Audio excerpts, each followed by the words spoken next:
Hello everyone, this is Kamod making this video. और आज दोबारा से वापस आ गए आपके सामने में एक नई वीडियो के साथ में। ये एक कंप्लीट कॉम्प्रिहेंसिव वीडियो है। इसमें हम पढ़ने वाले हैं बिजनेस स्टडीज़ क्लास 12th का चैप्टर 2। ये एक रिवीजन वीडियो है जिसमें मैंने कोशिश करी है कि मैं सारे एस्पेक्ट्स को कवर करूं। जैसे मैंने हर प्रिंसिपल की एप्लीकेशन की तो बात करी है, मीनिंग की बात करी है, लेकिन उसके डीमेरिट की बात नहीं करी है, वो कहाँ पे अप्लाई नहीं होगा उसकी बात नहीं करी है। तो ये एक रिवीजन वीडियो है। इसको देखने के बाद में आपको केस स्टडीज़ करनी है और कोशिश करनी है कि वीडियो बार बार देख करके इसका मीनिंग समझना है और उसके अकॉर्डिंग आप केस स्टडी सॉल्व करेंगे, क्वेश्चन सॉल्व करेंगे तो हो जाएंगे। ठीक है, तो चलिए शुरू करते हैं वीडियो की शुरुआत करते हैं। Okay, so chapter 2 principles of management. और मैंने यहाँ पर जो है प्रिंसिपल्स ऑफ मैनेजमेंट का एक सिंपल सा छोटा एब्रिविएशन यूज़ किया है, POM। ठीक है, तो चलते हैं स्लाइड की तरफ में। पहली साइड हमारी कुछ इस तरीके से है। Okay, so principles of management होते क्या है, ये सब छोड़ो। देखो सिंपल सी बात में सुनो, ये सोचो, ये बताओ मेरे को आप लोग, क्या आपके घर में कुछ रूल्स रेगुलेशंस हैं? तो आप बोलोगे कैसे रूल्स एंड रेगुलेशंस? अरे सिंपली कि पापा ने कोई टाइम सेट कर रखा होगा, बेटा देख बाहर जा रहा है 8 बजे से पहले वापस आना है। अगर सिस्टर है, बहन है, तो बाहर जा रही हो तो 6 बजे से पहले वापस आना है। बाहर गए हो तो किसके साथ हो, कहाँ पर हो, लोकेशन भेजनी है, बात करवानी है, इन्फॉर्म करते रहना है, खासकर लड़की के केस में। देखो रिस्ट्रिक्शन नहीं है, आपको लग रहा होगा लड़कियों के केस में रिस्ट्रिक्शन लगा रहे हैं, वो बेसिकली आपकी ज़्यादा केयर करते हैं। देखो लड़कियों में थोड़ा सा होना ही पड़ता है। देखो मेरी 2 छोटी छोटी बेटियां हैं, तो केयर होती है, थोड़ा सा टेंशन होती है। ठीक है, तो इस तरीके से रूल्स एंड रेगुलेशंस है, होंगे, जाहिर सी बात है।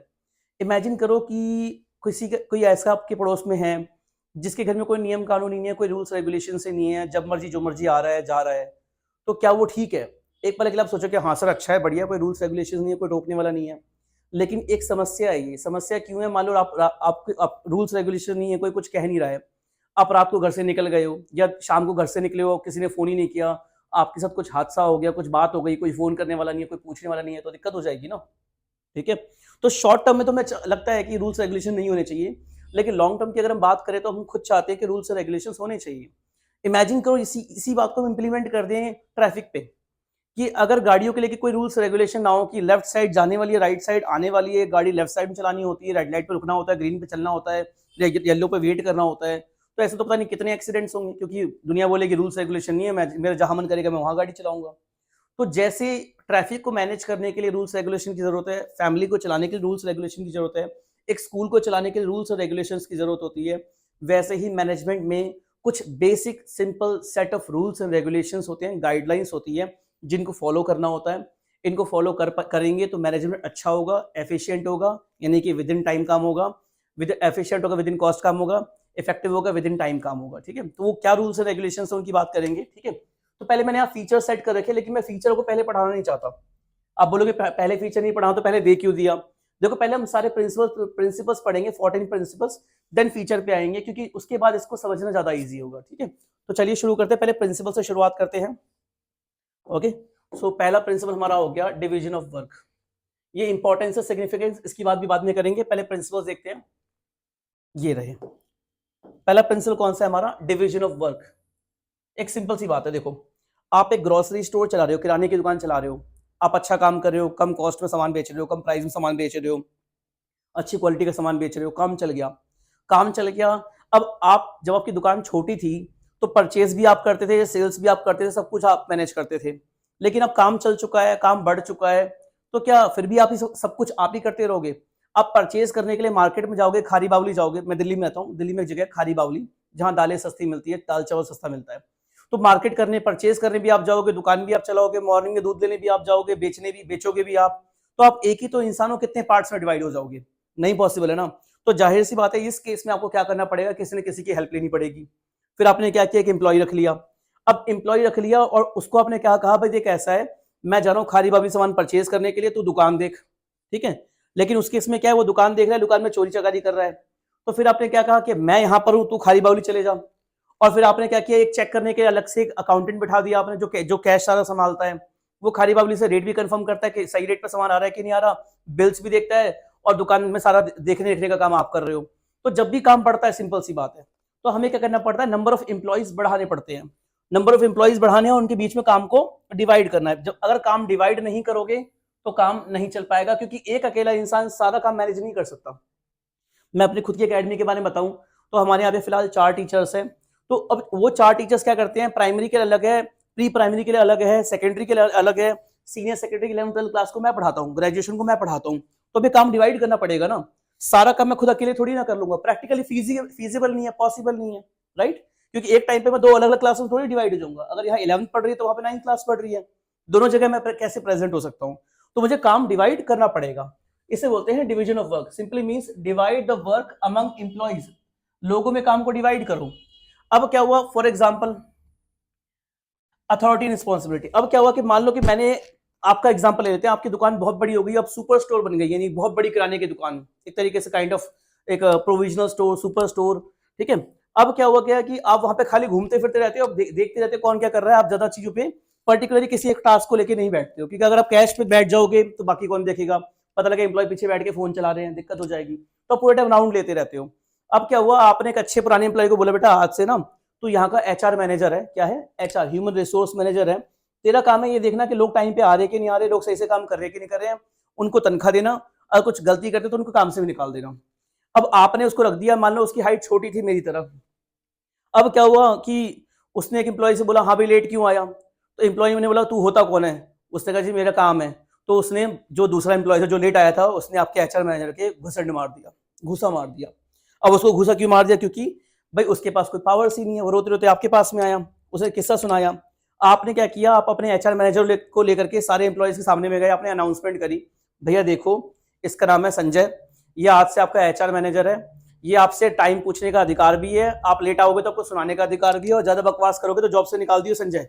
आपने उसको ये पावर दे दी, ठीक है। तो होता क्या है, संजय को जब आपने रिस्पॉन्सिबिलिटी दी है कि भैया तेरे को देखना है कि सारे लोग टाइम पे आ रहे कि नहीं आ रहे, तो उसको पावर की भी जरूरत है। और पावर सिंपली मींस अथॉरिटी। हर पावर फिजिकल मसल पावर नहीं होती, कुछ अथॉरिटी वाली पावर भी होती है, कुछ पोस्ट की पावर भी होती है, उसे कहते हैं अथॉरिटी। अब क्या है, कल को संजय दोबारा से उससे पूछेगा, हाँ भाई क्यों लेट आया, तो उसको जो लेट आया एम्प्लॉय उसको जवाब देना पड़ेगा संजय को, ठीक है। क्यों जवाब देना पड़ेगा, उसे फालतू नहीं बोल पाएगा, क्योंकि संजय के पास पावर है, जो बंदा फालतू मिलेगा उसे जॉब से निकाल देने की, ठीक है। इसे बोलते हैं authority and responsibility. After dividing the work an employ or manager should be allotted authority to fulfil the responsibility. Authority होनी चाहिए रिस्पॉन्सिबिलिटी को फुलफिल करने के लिए, पावर का होना बहुत जरूरी है। अगला क्या है, डिसिप्लिन। डिसिप्लिन का मतलब क्या होता है, सिंपल सी बात। मैं एक स्कूल में पढ़ाता था, मैं नाम नहीं लूंगा उस स्कूल का, गवर्नमेंट स्कूल था। उसमें क्या था कि मॉर्निंग का स्कूल था, 2 शिफ्ट का स्कूल था, गर्ल्स का देन इवनिंग में बॉयज़ का। मैंने क्या नोटिस किया कि प्रिंसिपल, गवर्नमेंट स्कूल था, मैं वहाँ पे एज अ गेस्ट टीचर पढ़ाया करता था। मैंने वहाँ नोटिस किया कि 7:30 का टाइमिंग है, 7 बजे का टाइमिंग है, प्रिंसिपल आ रही है 9 बजे 10 बजे, प्रिंसिपल लेट आ रही है तो टीचर्स लेट आ रही हैं 8-8 बजे। जब प्रिंसिपल लेट आ रही है, टीचर लेट आ रही है, तो बच्चे लेट आ रहे हैं 7:30 बजे। इससे क्या समझ में आया, इससे ये समझ में आया कि अगर आप जितने सीनियर हो, आपको उतना ही डिसिप्लिन में रहना है। अगर आप लेट आओगे, आप ही दुकान के मालिक हो, आप ही लेट आओगे तो आपका मैनेजर लेट आएगा, आपका मैनेजर लेट आएगा तो आपके जो बचे इंप्लॉइज है वो लेट आएंगे। सो डिसिप्लिन होना एक ऑर्गेनाइजेशन में बहुत ज्यादा जरूरी है। Ensure obedience to rules through the fair agreements. Rules regulation सही तरीके से इंप्लीमेंट हो जाए और सारा प्रॉपर तरीके से ओबीडियंस पे काम होना चाहिए, यानी कि सारे रूल्स रेगुलेशन को फॉलो करना है, एंश्योर करना है कि रूल्स रेगुलेशन फॉलो हो, ठीक है। जिसमें मैंने डिसिप्लिन आपको टाइम पे आने का एक एग्जांपल दिया, ठीक है। अगला क्या है, यूनिटी ऑफ कमांड। इसके लिए भी एक और एग्जांपल है। मेरा पहला स्कूल था, नाम दोबारा नहीं लूंगा, उसमें क्या हुआ, हस्बैंड डायरेक्टर था और वाइफ प्रिंसिपल थी। मैं वाइफ के मेरी नई नई ज्वाइनिंग थी, 2015-16 की बात है। मैं उनके पास भी गया, मैंने कहा मैम मेरे को कल छुट्टी चाहिए, कुछ अर्जेंट काम है। तो उन्होंने कहा सर क्या काम है, मैंने कहा मैम कुछ काम है, लीगल मैटर है। कह रही ठीक है, देखना कोशिश करना, अगर मैटर सॉर्ट आउट हो जाए तो सेकंड हाफ में आ जाना। मैंने कहा चलो ठीक है, लंच के बाद आ जाना। मैंने कहा ठीक है। अब हुआ कि मैंने अगले दिन छुट्टी ली और उसके अगले दिन मैं आया। तो जब प्राइवेट स्कूल्स में क्या होता है, आपको प्रिंसिपल रूम में जाना होता है, वहाँ साइन करना होता है। मैं वहाँ साइन करने लगा तो डायरेक्टर ने मेरे से क्वेश्चन पूछा, हाँ जी कमोद सर कहाँ थे आप। मैंने कहा जी छुट्टी पे था। किससे पूछ के छुट्टी ली, मैंने कहा प्रिंसिपल मैडम से। और वहाँ पे बैठा हुआ था, उसके बगल में उसकी वाइफ खड़ी हुई थी। उसने वाइफ को ऐसे घूरा कि बेटा घर चल तेरे को पटक पटक के पीटूंगा। लिटरली यही रिएक्शन था, यही। तो मैंने तो अगली बार कमोद सर छुट्टी लेनी है तो मेरे से पूछ के लेनी है। मैंने कहा ठीक है। अब उस स्कूल में हस्बैंड जो है कोऑर्डिनेटर है, कोऑर्डिनेटर कह रहा हूँ डायरेक्टर है, वाइफ जो है प्रिंसिपल है, बेटा कोऑर्डिनेटर है, और जो हस्बैंड की जो बहन है, उस बंदे की जो बहन है, वो वहाँ पर कुछ बन रखी है ऐसी टीचर जो मैनेज करने वाली, दूसरी कोऑर्डिनेटर लगा लो। तो उन्होंने स्कूल कम लाला छाप कंपनी बना रखी है, सारे ही मालिक है। तो ऐसा नहीं होता है रियल लाइफ में। एक जो वर्कर होता है उसको एक ही सुपरवाइजर से कमांड मिलनी चाहिए। अगर उसको 4 बंदों से पूछना पड़ेगा छुट्टी के लिए तो पजल हो जाएगा ना मामला। देखो नियम ये कहता है स्कूल में एकेडमिक इंचार्ज प्रिंसिपल होता है। तो छुट्टी लेनी है किसी बच्चे को का रिजल्ट देना है, पेपर कब होंगे, रिजल्ट कब दिया जाएगा, ये सारी चीजें प्रिंसिपल डिसाइड करता है। डायरेक्टर का काम होता है टूट फूट देखना, एसेट्स को देखना, कहीं कुछ मेंटेनेंस रिपेयर तो नहीं उसको देखना। तो मैंने तो अपने अकॉर्डिंग सही बंदे से पूछा था, लेकिन उनका आपस में फैमिली मैटर चल रहा है, ठीक है। तो ऐसे केस में क्या होता है, बेसिकली क्या बताया जाता है, यूनिटी ऑफ कमांड का मतलब क्या है कि भैया देखो ऐसा है कि एक वर्कर जो है एक ही सुपरवाइजर से कमांड लेगा, ठीक है। इसका दूसरा एग्जांपल भी है, मान लो कि नई नई ज्वाइनिंग हुई कंपनी में गए आप, वहां पर क्या हुआ कि आपको एक येलो कलर की हैट दे दी और बोला कि व्हाइट कलर की हैट में जो आएगा वो सीनियर उसकी बातें सुननी है। आप अंदर काम करने गए, पहला बंदा आया, कह रहा क्या कर रहे हो, तो आपने कहा जी मैं तो खड़ा हूं। उसने कहा काम करो, रॉ मटेरियल उतारो। फिर दूसरा आप उतारने लगे, फिर दूसरा बंदा आया, व्हाइट हैट वाला यानी सुपरवाइजर है, वो कह रहा है क्या कर रहे हो, तो आपने का सामान उतारो। उसने कहा चलो एक काम करो प्रोडक्शन में चलो। फिर प्रोडक्शन में लग गए। फिर तीसरा बंदा आया, क्या कर रहे हो जी मैं तो प्रोडक्शन में लगा हूं, एक काम करो चलो पैकिंग में चलो। फिर पैकिंग करने लग गए। फिर चौथा सुपरवाइजर आया, वो कह रहा क्या कर रहे हो, मैं तो तुम्हें कहा था कि भैया तो ये सामान उतारना है, अनलोडिंग करना है। आप तो पागल हो जाओगे, हैट उठा के फेंक दोगे कि भैया 10 बंदे आके मेरे को 10 कमांड दे रहे हैं, मैं किसकी सुनूं। तो यहां पर ये प्रिंसिपल क्या कहता है कि भैया देखो एक वर्कर को एक ही सुपरवाइजर कमांड देगा, एक ही फोरमैन, एक ही सुपरवाइजर, एक ही टीम लीडर कमांड देगा, सब मिलकर कमांड नहीं देंगे वरना हौच पौच हो जाएगी, ठीक है। और यूनिटी ऑफ डायरेक्शन क्या है, देखो मैंने आपको जो पहले एग्जांपल दिया ना स्कूल वाला, कि एक ऑर्गेनाइजेशन का, एक प्रोजेक्ट का एक ही हेड होना चाहिए। One organisation one project should have only one head. तो यानी दोनों क्या, दोनों अलग अलग है नहीं, दोनों बिल्कुल सेम है। यूनिटी ऑफ कमांड कहता है एक वर्कर का एक सुपरवाइजर, यूनिटी ऑफ डायरेक्शन कहता है कि एक ऑर्गेनाइजेशन का एक ही हेड होना चाहिए, ठीक है। आई होप कि क्लियर हो गया होगा। जो मैंने आपको स्कूल का एग्जांपल दिया था ना छुट्टी वाला, वो बाय मिस्टेक मैंने यूनिटी ऑफ डायरेक्शन का आपको एग्जांपल दे दिया, ठीक है। तो एक ऑर्गेनाइजेशन का एक ही हेड होना चाहिए, यूनिटी ऑफ डायरेक्शन। अगला क्या है, subordination of individual interest to general interest. इसका मतलब क्या है, अच्छा ये हॉर्न की आवाज के लिए सॉरी, थोड़ा सा मेरा मेन रोड पे ही है ना अकेडमी, तो होता है, हालांकि रात के 11 बज रहे हैं, देखो फिर भी इतना शोर हो रहा है, okay sorry for this noise, okay. So subordination of individual interest to general interest, इसका मतलब क्या होता है, सिंपली मींस परचेज मैनेजर ने क्या किया, अपने साले को काम देने के लिए उससे सामान खरीदना शुरू कर दिया। अब साला क्या कर रहा है, सामान महंगे रेट पे बेच रहा है। परचेज मैनेजर का तो फायदा हो गया कि उसके साले को रोजगार मिल गया। लेकिन अगर परचेज कॉस्टली होगी, क्या चीज, अगर परचेज कॉस्टली होगी तो प्रोडक्शन कॉस्टली होगा, प्रोडक्शन कॉस्टली होगा तो कॉस्ट बढ़ेगी, कॉस्ट बढ़ेगी तो सेलिंग प्राइस बढ़ जाएगा, सेल्स प्राइस बढ़ जाएगा, ठीक है। 1 सेकेंड, सेल्स का प्राइस यानी पर यूनिट प्राइस बढ़ जाएगा, पर यूनिट प्राइस बढ़ेगा तो सेल डाउन जाएगी, सेल डाउन जाएगी तो प्रॉफिट घटेगा, प्रॉफिट घटेगा तो ऑर्गेनाइजेशन बंद हो जाएगी।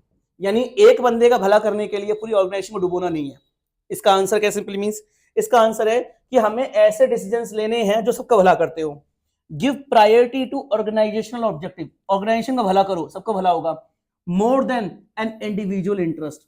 अपने साले को रोजगार देने के लिए, अपने रिश्तेदार को रोजगार देने के लिए आप जो है पूरी ऑर्गेनाइजेशन को बर्बाद करने पे मत तुलो, ठीक है। हमें ऐसा काम करना है कि ऑर्गेनाइजेशन का भला हो, वो बहुत ज्यादा जरूरी है, ठीक है, ओके। अगले पे चलते हैं, नेक्स्ट स्लाइड पे।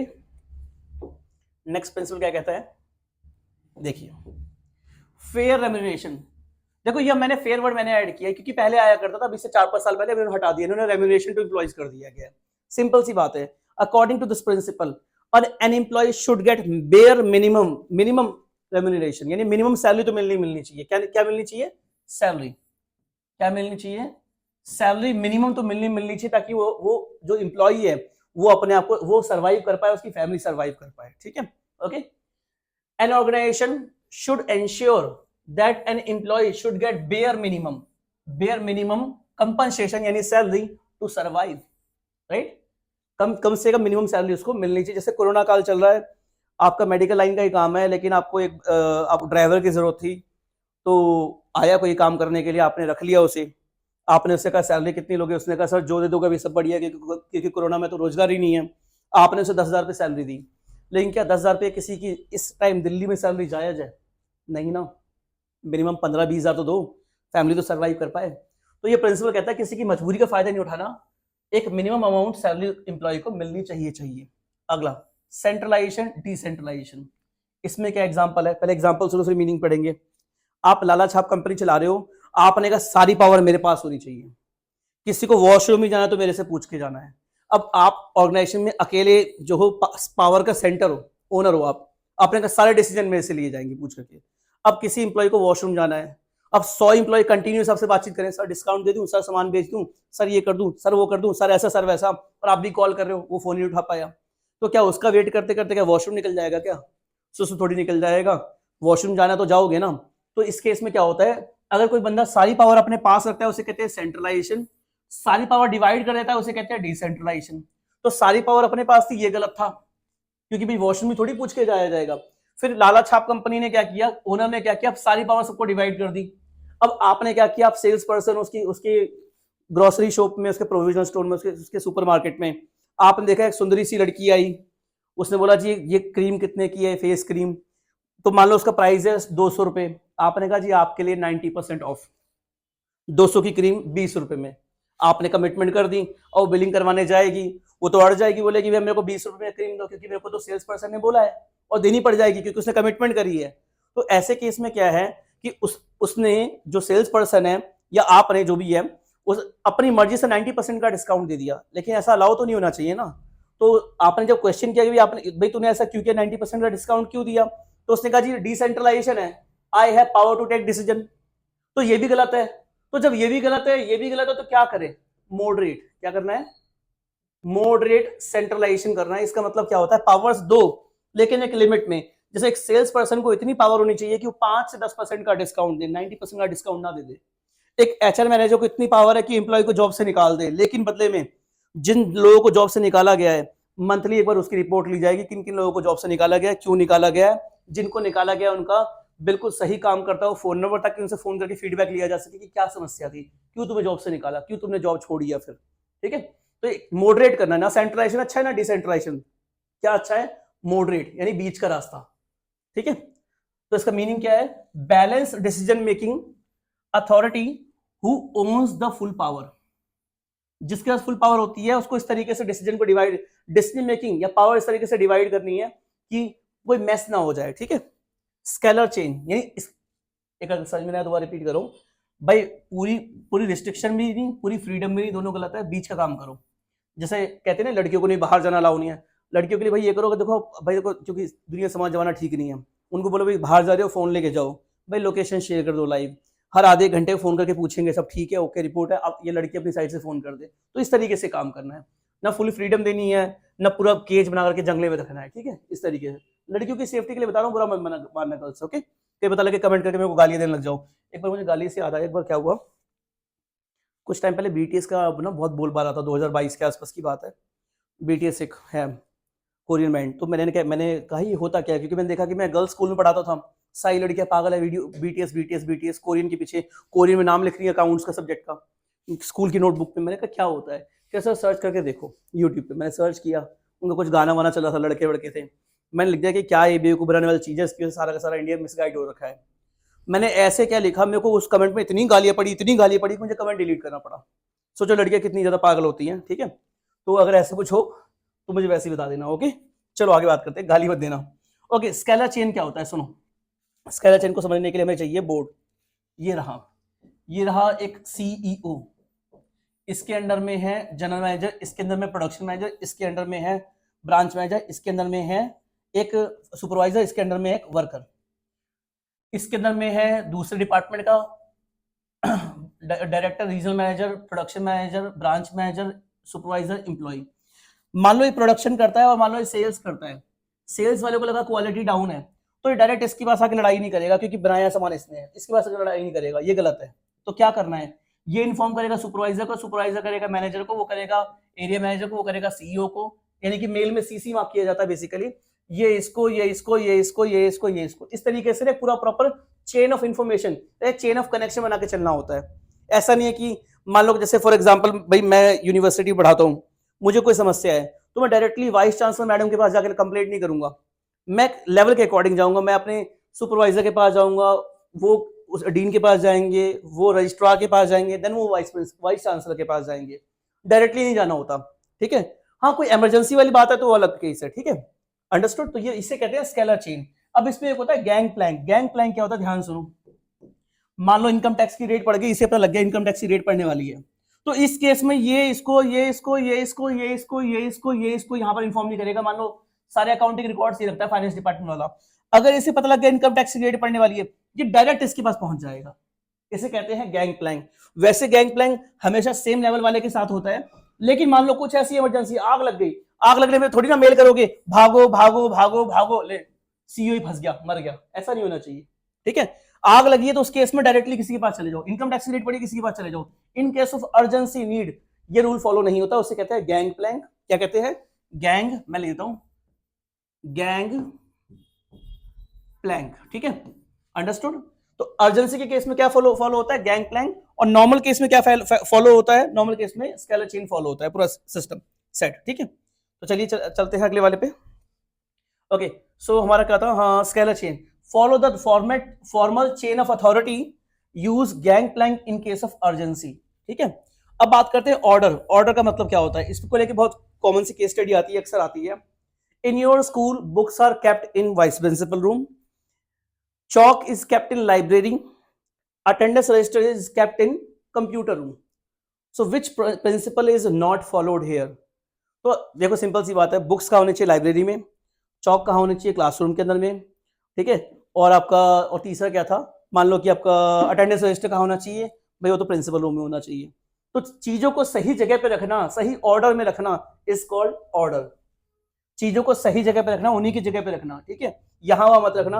अब ये बात कहना कि सर ये बताने वाली बात है, बड़ी बड़ी ऑर्गेनाइजेशन बहुत दिक्कतें हो जाती हैं, चीजों को सही जगह सही तरीके से रखना होता है। ठीक है, प्रोडक्शन की प्रॉपर चेन होती है, एक गाड़ी बनकर के आ रही है चेन पे, मतलब एक इस तरीके चलने वाली कन्वेयर बेल्ट होती है, तो हर बंदे का काम डिवाइडेड है। अब मान लो टायर लगाने वाले को काम दे रखा है, तो टायर सारे यहीं पड़े होने चाहिए। अब यहाँ पर टायर रखने की जगह नहीं है, 4 टायर उसने लगाए, 5वां टायर लेने के लिए उसको 4 मंजिल ऊपर जाना पड़ेगा, तब तो कन्वेयर बेल्ट आगे पहुंच जाएगी, दिक्कत हो जाएगी, राइट? प्रोडक्शन डिले हो जाएगा। तो सारे टायर का स्टॉक वहीं होना चाहिए, उसी के प्ले स्टेशन पे, उसी के स्टेशन पे जहां पर वो टायर फिट करने का काम कर रहा है। ये टायर्स कहीं और नहीं होने चाहिए। अगर कहीं और होंगे वो टायर लेने जाएगा, वो जो हमारी कन्वेयर बेल्ट होती है वो तो या तो स्लो हो जाएगी या तो प्रोडक्शन रुक जाएगा, राइट? इसलिए यहाँ पे क्या फॉलो करना होता है? Principle of order. ठीक है, आई होप क्लियर हो गया होगा आपको। अब अगला क्या है? इक्विटी। भाई सारे एम्प्लॉय को बराबर ट्रीट करना है, किसी को फेवरेटिज्म नहीं होना चाहिए। ठीक है, ऐसा नहीं कि जात बिरादरी के आधार पर किसी से डिस्क्रिमिनेशन हो रहा है, ऐसा नहीं होना चाहिए, सबको बराबर ट्रीट करो। स्टेबिलिटी ऑफ पर्सनल, अगर एम्प्लॉय पुराना है, बढ़िया है, बहुत बढ़िया है, अच्छे से काम कर रहा है, उसको बने रहने दो, थोड़ी सैलरी बढ़ा दो, उसे जाने मत दो। अगर एक पुराना एम्प्लॉय जाएगा, उसको रिप्लेस करने के लिए 4 नए एम्प्लॉय आने पड़ेंगे, और नए एम्प्लॉय आएंगे वो गलतियां भी करेंगे, आप कुछ कह भी नहीं पाओगे, राइट? तो अगर पुराना एम्प्लॉय है उसे जाने मत दो। एम्प्लॉय टर्नओवर घटाओ। एम्प्लॉय टर्नओवर क्या होता है? लेबर टर्नओवर क्या होता है कि कितने लोग जॉब छोड़ के जा रहे हैं, तो कोशिश करो कि ज्यादा लोग जॉब छोड़ करके ना जाए। ठीक है, retain experience staff, don't let them go, उन्हें जाने मत दो पुराने स्टाफ को। इनिशिएटिव, इस प्रिंसिपल का मतलब क्या है? सिंपल सी बात है भाई, देखो कोई भी यंग ब्लड आता है, जैसे मैं एग्जांपल देता हूं, मुझे बहुत बढ़िया एग्जांपल लगता है ये, सॉरी, मैंने देखा कि एक स्कूटी आती है एंटॉक, उसमें मैंने क्या नोटिस किया कि सीट के जो उठती है उसके नीचे जो डिग्गी वाला एरिया होता है वहां पर भी लाइट लगी हुई है। मैंने सोचा, मैंने कहा ये दिमाग किसने लगाया होगा? तो फिर मेरे दोस्त ने क्या बोला मेरे को, ही ड्रिंक्स एक्चुअली, कि भाई पक्का जो स्कूटी डिजाइन करने वाला होगा ना वो शराबी होगा। स्कूटी में पैक बनाए जाते हैं, वहां पर पैक का साइज कैसे नापा जाएगा, इसलिए वहां लाइट लगा दी कि भाई वहां पर अगर पीना खाना है, किसी को करना है तो लाइट है, कोई चीज ढूंढनी है, कुछ करना है, शराब पीनी है, ये करना है वो करना, इजीली हो जाएगा। तो ये सोचने वाला कौन बंदा होगा? क्या पुराना बंदा होगा? नहीं, ये कोई पक्का यंग ब्लड होगा, कोई नया क्रिएटिव बंदा होगा, उसने दिमाग लगाया होगा। तो ये प्रिंसिपल कहता है जो नए यंग ब्लड आता है, नए नए जो इंप्लॉइज आते हैं उनको चांस दो, उनको सोचने का मौका दो, उनको भी चांस दो। अगर उनको चांस मिलेगा तो वो कुछ अच्छा करके दिखाएंगे, उन्हें उन्हें इनिशिएटिव लेने का मौका दो, चांस दो उन्हें। Each employ should be given chance, encourage new ideas and actions. Young blood को एनकरेज करो ताकि जो है नए आइडियाज और एक्शंस को इंप्लीमेंट किया जा सके। ठीक है, और लास्ट प्रिंसिपल क्या है? Esprit de corps. इसका एग्जांपल सुनना जरूरी है, बहुत कॉमन अक्सर आ जाता है। मान लो एग्जांपल, मान लो रोहित शर्मा ने कहा, भाई मान लो इंडिया ने ट्रॉफी जीत ली, रोहित शर्मा ने कहा ये देखो ये ट्रॉफी मेरे पास में, ये मेरी मेहनत है, मैंने किया, मैंने बैटिंग करी, मैंने बॉलिंग करी, मैंने फील्डिंग करी, मैंने। तो क्या उसके अकेले की जीत है क्या? 10 बंदे और भी थे ना। अगर उसने सारे रन मारे हैं तो अपोजिट साइड में कोई रनर की था ना, दूसरी साइड रन भागने के लिए था ना। ऐसा तो नहीं कि 10 के 10 आउट हो गए, अकेला खेल रहा था, ऐसा पॉसिबल नहीं है ना। अगर इसने कैच करे तो किसी ने बॉलिंग करी होगी, राइट? सॉरी। तो ये प्रिंसिपल कहता है कि भाई टीम स्पिरिट की बात करो, आई को रिप्लेस करो वी से।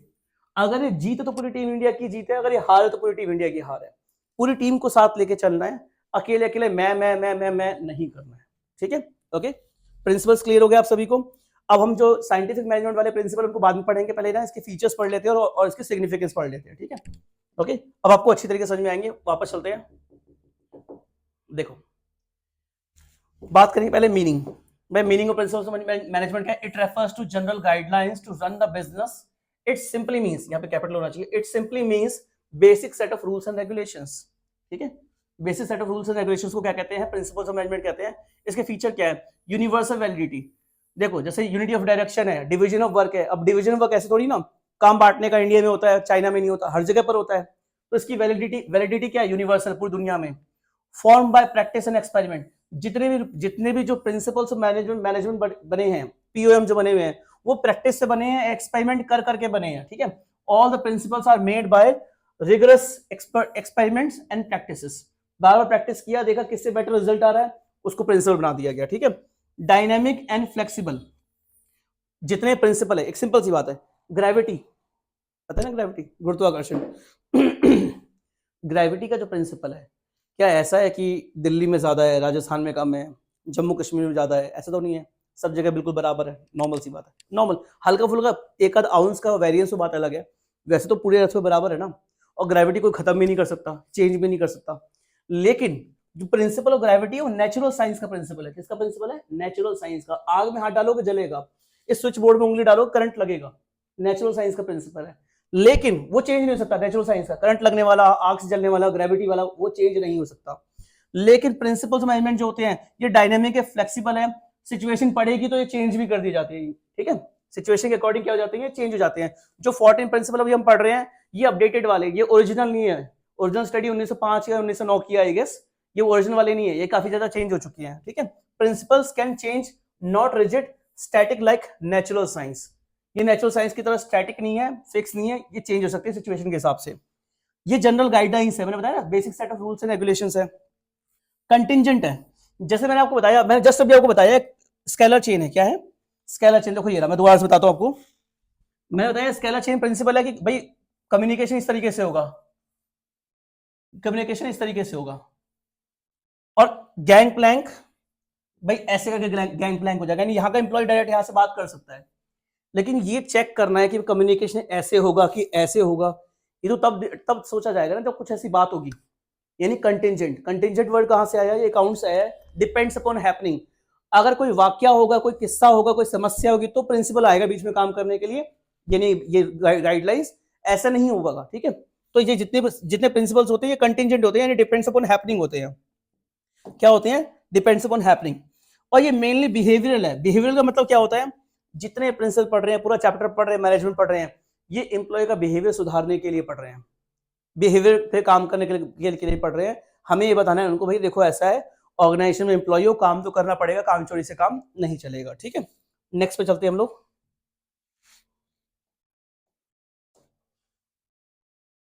इसके सिग्निफिकेंस बात करेंगे, यानी इंपॉर्टेंस। अब देखो भाई, प्रिंसिपल्स ऑफ मैनेजमेंट अगर दुनिया में ना हो तो क्या होगा? ये बेसिकली करते क्या है प्रिंसिपल्स ऑफ मैनेजमेंट? ये प्रोवाइड करवाते हैं यूजफुल इनसाइट्स, यानी अंदर की जानकारी, किसको? मैनेजर्स को। किसको? किस तरीके से? स्केलर चेन की तरह। अगर लो क्वालिटी माल बन रहा है, सेल्स वाले ने प्रोडक्शन वाले को मेल लिखा, तो उसमें उस मेल में सीसी यानी अटैच कर रखा, किसको? सीईओ को भी अटैच कर रखा है। ऑप्टिमम यूटिलाइजेशन ऑफ रिसोर्सेज अच्छी तरीके से यूटिलाइज होते हैं। कैसे? हम डिवीजन ऑफ वर्क में काम उसी को देंगे ना जिसको पसंद होगा, जो उस काम के लिए बना हुआ होगा, उससे रिसोर्सेज अच्छी तरीके से इस्तेमाल होंगे। जिसको मैनेजर बनना है उसको मैनेजर बनाएंगे, जिसको प्रोडक्शन का मैनेजर बनना है उसको प्रोडक्शन का बनाएंगे, जिसको सेल्स मैनेजर बनना है उसको सेल्स मैनेजर बनाएंगे। राइट? ठीक है, help in scientific and balance decision making. Help होना चाहिए यहाँ पे। ये हमें साइंटिफिक और बैलेंस्ड डिसीजन, ऐसा डिसीजन जो किसी को नुकसान ना पहुंचाए, ऐसे डिसीजन को लेने में हेल्प करता है। कौन? Principles of scientific, principles of management. Meeting changing environmental needs. Environment की नीड है कि हमें समय के साथ बदलना पड़ेगा, इसमें कौन हेल्प करता है? प्रिंसिपल्स हेल्प करते हैं, क्योंकि वो एक डायनेमिक ऑर्गेनाइजेशन बनाने में हेल्प करते हैं हमारी।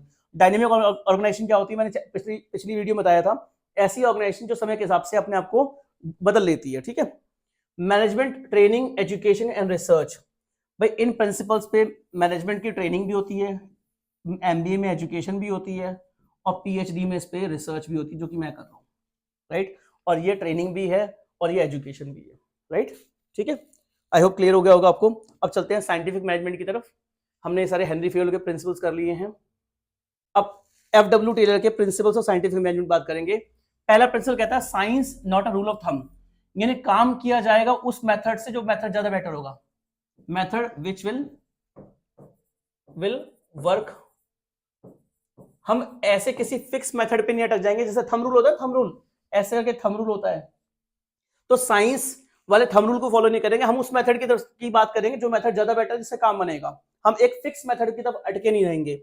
हार्मनी नॉट डिस्कॉर्ड, भाई ऑर्गेनाइजेशन में हार्मनी यानी शांति बनी रहनी चाहिए, लड़ाई झगड़ा नहीं होना चाहिए। लड़ाई झगड़ा होगा अगर सेल्स वाले का परचेज वाले से होगा तो क्वालिटी डाउन होगी, दोनों के झगड़े के चक्कर में ऑर्गेनाइजेशन का नाम बदनाम हो जाएगा। Cooperation not individualism, esprit de corps पढ़ा ना, एस्पिरिट द कॉर्प्स, ये वही है। हमें कॉपरेशन करना है, वी की बात करनी है, इंडिविजुअल आई की बात नहीं करनी, मैं नहीं करना, सबको लेके चलना है साथ में, राइट। अगला है development of each and every personal to his her greatest efficiency, हर बंदे को इतना ट्रेन कर दो, हर इंप्लॉय को इतना बढ़िया बना दो, इतना बेस्ट बना दो कि वो अपनी ग्रेटेस्ट एफिशिएंसी के साथ काम कर सके, राइट। ये चार इसके प्रिंसिपल हो गए। लेकिन क्वेश्चन जनरली जो आता है प्रिंसिपल के साथ साथ इसकी टेक्निक्स में से भी आता है, तो टेक्निक्स की बात करेंगे। देखो ये सबसे इंपॉर्टेंट है, सबसे ज्यादा क्वेश्चन इससे आता है। 1 सेकेंड, देखो मैंने बताया था एक प्रिंसिपल अभी आपको, unity of command, unity of command, जिसमें मैंने बताया था एक वर्कर को एक ही सुपरवाइजर कमांड देगा। लेकिन एफडब्ल्यू टेलर ने क्या दिया, फंक्शनल फोरमैनशिप टेक्निक दी।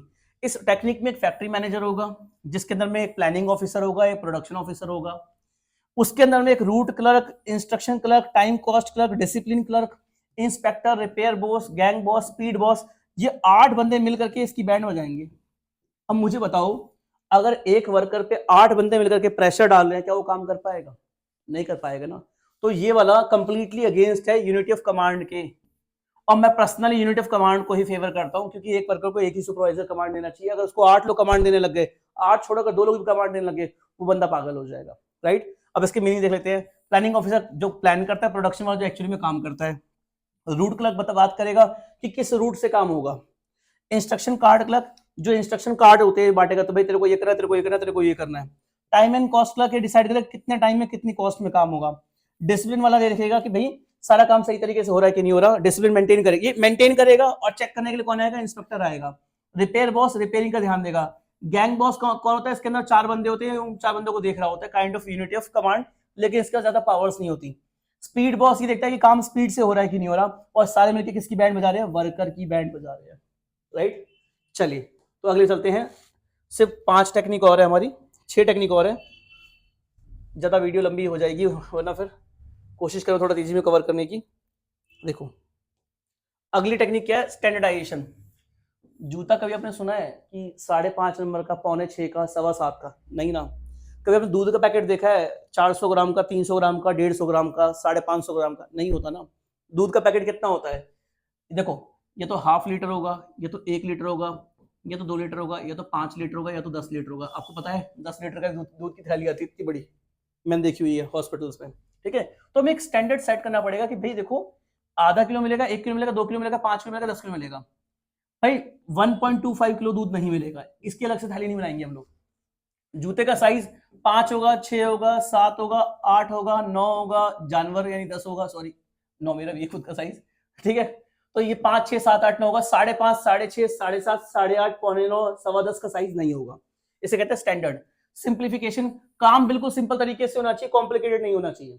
जैसे मैं अक्सर सोचा करता था भाई ऐसा हलवाई ऐसा क्या करते हैं जो ग्रेवी इतनी बढ़िया इतनी टेस्टी होती है। मैंने इसमें क्या नोटिस किया, पहले मुझे क्या लगता था हलवाई बहुत दिमाग लगाते होंगे। मैंने इसमें क्या नोटिस किया, हलवाई ने क्या किया, काजू मंगवाए और ये जो टोमेटो सॉस होती है इसको लिया, इसको क्या किया, इसको पीस दिया दोनों को साथ में और सब्जी में डाल दिया, ग्रेवी टेस्टी हो गई। यानी काम कितना सिंपल था, और मुझे लगता था कितना कॉम्प्लिकेटेड होता होगा, कितना डिफिकल्ट होता होगा। तो कोई सा भी काम बिल्कुल सिंपल तरीके से नहीं चाहिए, सिंपल तरीके से होना चाहिए, कॉम्प्लिकेटेड नहीं होना चाहिए। मेथड स्टडी, कैसे काम करें, लेबर से, मशीनों से। मोशन स्टडी, भाई एक काम को करने में कितने मोशंस, बॉडी को कितना मूव करना पड़ रहा है। एक सिंपल सा एग्जांपल, भाई ये गाड़ी है, क्या है ये? गाड़ी है। ये प्रोडक्शन के लिए खड़ी है, इसके नीचे साइलेंसर लगाना है हमें जो धुआं देने का काम करता है।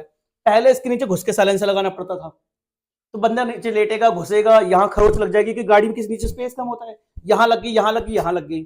फिर इसकी वजह से क्या हुआ, बंदे काम छोड़ के भाग रहे हैं। फिर हमने क्या किया, मशीन से गाड़ी को ऐसे उठा दिया ऊपर। अब बंदा वर्कर यहाँ पे खड़े खड़े काम कर रहा है, इस तरीके से साइलेंसर लगा रहा है, लेकिन उसको ऐसे करके देखना पड़ रहा है, ऐसे करके, उसको सर्वाइकल की दिक्कत हो गई, वो काम छोड़ के भाग गया। फिर हमने कहा ये हो क्यों रहा है, फिर हमने मोशन स्टडी करी ये देखने के लिए भाई समस्या क्या है। तो साइंटिस्ट ने बताया देखो ऐसा है, गाड़ी को, मशीन को देखो, मान लो ये गाड़ी है, तो गाड़ी को ऐसे उठाएगी मशीन लिफ्ट और ऐसे घुमा देगी, ऐसे उठाएगी और ऐसे। अब गाड़ी ऐसे है, मान लो ऐसे उठाएगी और गाड़ी को ऐसे घुमा देगी। अब गाड़ी बिल्कुल मेरे फेस टू फेस सामने सामने में है। अब मैं उसमें आराम से साइलेंसर फिट कर लूंगा, जैसे हो जाएगा बटन दबाऊंगा, मशीन गाड़ी को ऐसे करेगी और नीचे रख देगी, गाड़ी आगे निकल जाएगी अगले स्टेशन पे अगले काम के लिए। तो ये देखना कि काम को करने में कितनी बॉडी मूवमेंट होती है, that is called motion study. Time study जैसा कि नाम में लिखा आ रहा है कि कितना टाइम लगता है काम को करने में। फटीग स्टडी, भाई वर्कर कितना थकता है किसी काम को करने में, कितने ब्रेक्स लेने की जरूरत है। जैसे एमएनसीज में क्या होता है, कॉल सेंटर्स में क्या होता है, 8 घंटे के शिफ्ट में पहले इसको डिवाइड किया जाता है, 4 घंटे की एक शिफ्ट, 4 घंटे की एक शिफ्ट, बीच में हो गया लंच। फिर 4 घंटे में इसको दो पार्ट में डिवाइड किया जाता है। भाई 2 घंटे की एक शिफ्ट हो गई, 2 घंटे की एक शिफ्ट हो गई, इनके बीच में एक सुट्टा ब्रेक आ गया। क्या ब्रेक आ गया, सुट्टा ब्रेक होता है, रियल में होता है सुट्टा ब्रेक। देन उसके बाद में फिर ये आधे घंटे का यहाँ लंच आ गया, फिर 4 घंटे में फिर यहाँ पर 2 घंटे डिवाइड कर दिया, इसके बीच में 5 मिनट का और सुट्टा ब्रेक दे दिया। इस तरीके के 8 घंटे के शिफ्ट में 1 ब्रेक, 2 ब्रेक, 3 ब्रेक मिलते हैं। तो फटीग स्टडी से पता लगा कि भाई देखो ऐसा है, जो लोग कॉल्स उठाते हैं उनको यहाँ लोड बहुत पड़ जाता है, टेंशन बहुत हो जाती है, इसलिए यहाँ पर पूरी शिफ्ट को में 3 ब्रेक का होना बहुत जरूरी है। चाय पी लो, कॉफी पी लो, सुट्टा वगैरह इस तरीके से लोग पीते हैं। I am not promoting this. Differential piece wage system, ये बहुत इंपॉर्टेंट है। टेलर इसकी वजह से फेमस हुआ, टेलर इसकी वजह से फेमस हुआ, और टेलर जो है ना बेचारा इसकी वजह से बदनाम हो गया। इसके लिए इतना इशू बना कि फ्रेडरिक विंसलो टेलर को इसके लिए माफी तक मांगनी पड़ी है, और उसने खुद कहा कि ठीक है मेरी गलती है, मैं इसे वापस लेता हूं, लेकिन अभी तक इसे पढ़ा जाता है, पता नहीं क्यों, शायद एक्सेप्शन दिखाने के लिए कि ये चीज बेकार है और यूनिट ऑफ कमांड ज्यादा बेटर है। ठीक है, तो टेलर फेमस किसकी वजह से हुआ, टेलर फेमस हुआ डिफरेंशियल पीसवाइज सिस्टम कैसे होता, क्या ध्यान सुनो। हमने देखा कि भाई ऐसा है कि हमने एक स्टडी करी, हमने एक स्टैंडर्ड सेट किया कि 1 घंटे में, मान लो ये मार्कर है, ये 1 घंटे में 100 मार्कर बन जाने चाहिए। ठीक है, तो हमने कहा चलो ठीक है, 8 घंटे की 8 आवर्स के शिफ्ट में ये 100 मार्कर बन जाने चाहिए। हमने देखा कि क्या हो रहा है, वर्कर जो है कोई 90 बना रहा है, कोई 70 बना रहा है। हमने कहा भाई देखो ऐसा मिनिमम 100 तो बनने चाहिए।